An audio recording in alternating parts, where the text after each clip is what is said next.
என் தோளை தாண்டி வளர்ந்ததனால் என் தோழன் நீ அல்லவா, என் வேள்வியாவும் வென்றதனால் என் பாதி நீ அல்லவா.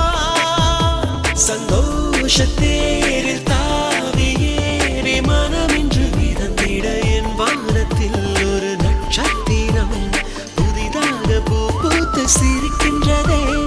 எங்கே எங்கே என்று தினந்தோறும் நான் எதிர்பார்த்த